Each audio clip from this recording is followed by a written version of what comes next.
दोपहर को air India की फ्लाइट संख्या AI 171 दुर्घटनाग्रस्त हुई और कई पैसेंजर इसके अंदर हताहत होने की संभावनाएं हैं। इस घटना से पूरा देश क्षुब्ध है और पूरा देश एक साथ पूर्ण संवेदनाओं के साथ ये जो दुर्भाग्यपूर्ण हादसे में पैसेंजर हताहत हुए हैं, इनके परिजनों के साथ खड़ा है। सबसे पहले मैं भारत सरकार, गुजरात सरकार, भारत सरकार के प्रधानमंत्री जी और गुजरात सरकार की ओर से भी जो लोग हताहत हुए हैं, इनके परिजनों के प्रति गहरी संवेदना व्यक्त करता हूं। 10 ही मिनटों में हादसे के भारत सरकार के पास सूचना पहुंची। तुरंत ही मैंने मुख्यमंत्री जी, यहाँ के गृह मंत्री, होम डिपार्टमेंट के control room, civil aviation department, civil aviation मंत्री, सभी से संपर्क किया। प्रधानमंत्री जी का भी तुरंत ही फोन आ गया और भारत सरकार और गुजरात सरकार के सभी डिपार्टमेंट एक साथ होकर राहत और बचाव कार्य में लगे। इस विमान में कुल मिलाकर 230 यात्री देश के और विदेश के और 12 क्रू मेंबर सवार थे। इसमें से एक यात्री का बचने का अच्छा समाचार मिला है, मैं उनको मिलकर आया हूं। मृत्यु का आंकड़ा तो DNA परीक्षण और यात्रियों की पहचान के बाद ही अथॉरिटी अधिकृत रूप से घोषित करेगी, मगर जो यात्री बचा है उसको मैं मिलकर आया हूं। घटना के तुरंत बाद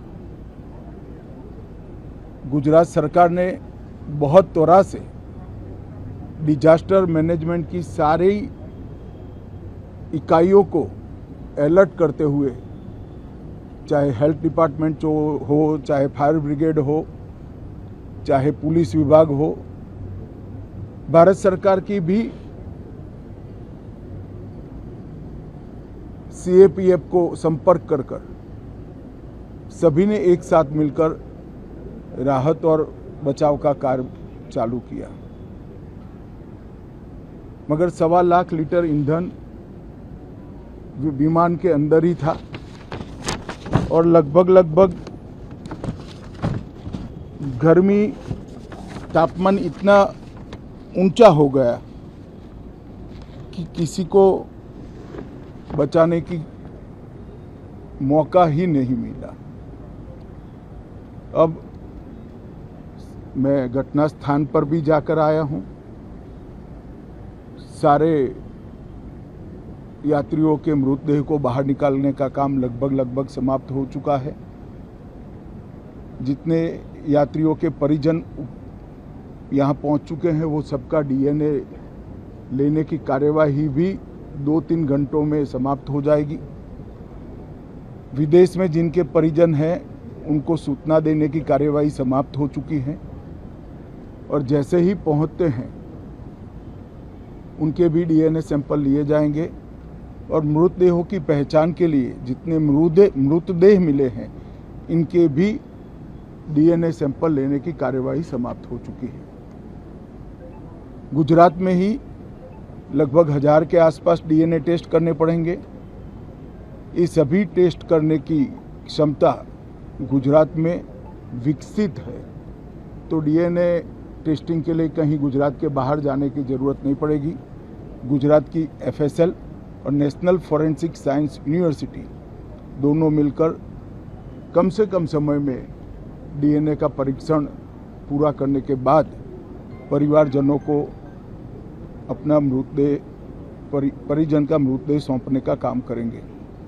उनके रहने की सुविधा, उनकी सांत्वना की सुविधा, जिनको मेडिकल प्रॉब्लम ट्रॉमा के कारण हुए इनकी मेडिकल की सुविधा, ये सारी व्यवस्था बहुत सुचारू रूप से हो चुकी है। अभी रिव्यू मीटिंग में सारी व्यवस्थाओं को हम सब मंत्रियों ने साथ में मिलकर देखा है। एविएशन डिपार्टमेंट ने अपनी जांच शुरू कर दी है और जांच तेजी से आगे बढ़े इसके लिए भी एविएशन मंत्री जी ने सूचनाएं दी है। मैं फिर से एक बार राहत काम में जिन जिन एजेंसियों ने त्वरा के साथ बचाव और राहत का काम किया वो सभी का धन्यवाद करना चाहता हूं और फिर से एक बार जिन्होंने अपने परिजनों को गंवाया है, हताहत हुए हैं, वो सभी को मनपूर्वक संवेदनाएं व्यक्त करता हूं। मैं एक बात जरूर कहना चाहता हूं कि ये एक्सीडेंट है, एक्सीडेंट को कोई रोक नहीं सकता, परंतु 365 दिन 24 घंटा इस तरह की घटना के लिए प्रशासन का जो अलर्टनेस है उसकी कसौटी उसी वक्त होती है जब ऐसी घटनाएं होती है। और आज गुजरात के डिजास्टर मैनेजमेंट की तैयारियों का एक प्रकार से दुर्भाग्यपूर्ण तरीके से मगर कसौटी हुआ और बहुत त्वरा के साथ यहाँ पर काम किया गया, वो पूरे देश के मीडिया के सामने और परिजनों के सामने भी आया है। अंत में मैं फिर से एक बार सम्माननीय प्रधानमंत्री नरेंद्र मोदी जी की ओर से, भारत सरकार और गुजरात सरकार की ओर से सभी हताहत लोगों के परिजनों के प्रति गहरी संवेदना व्यक्त करता हूं। धन्यवाद।